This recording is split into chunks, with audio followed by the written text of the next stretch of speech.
The American Marketing Association celebrates brilliance in marketing. That's why we're at Matrix Initiatives to talk to the marketing minds behind Zicam, the homeopathic remedy that shortens the duration of colds. Since its invention in the 1990s, Zicam has been giving people better ways to feel better. But the company always struggled with better ways to reach its consumers. So we bought media in what I would call the traditional way, the way I've always been trained to buy it, honestly, which is in the upfront marketplace over the course of the summer in negotiations with the networks. You buy shows and you're on at whatever time that you've bought.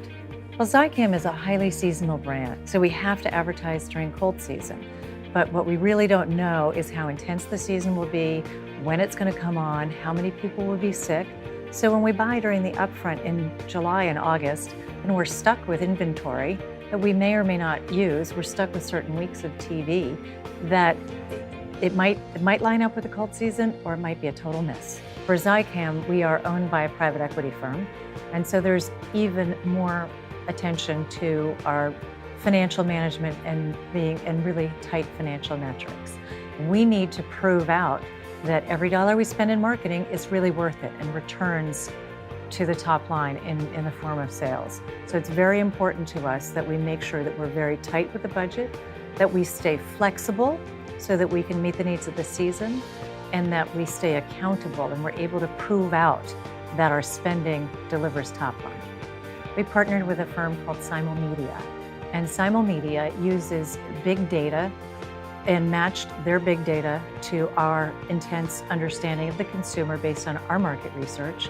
And they were able to go out and identify shows in small bits so that we built up audiences and we advertised to audiences as opposed to placing a bet on a given network show on a time of the week, a day of the week.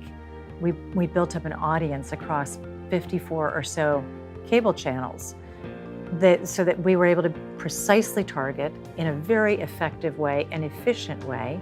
And also they brought along the component of flexibility. I mean, the key for us is getting more than we spend, right? So we're trying to drive sales. Everything that we do on a media planning and strategy side is how do we increase Zicam sales?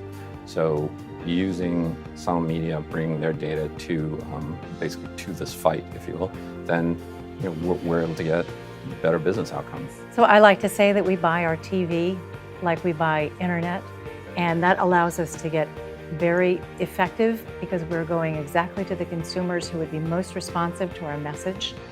We know that our message works because we've tested it, so we're effective, we're efficient, and then at the end of it, we're able to demonstrate and measure that it pays off for the brand. We're able to marry up ad exposure to eventual purchase and demonstrate that our advertising returns $1.50 in profit for every dollar we spend in advertising. Not $1.50 in sales, but $1.50 in profit. In the first year of the campaign, the category was down 15%, but Zicam was up 10%. Now that's brilliance in marketing.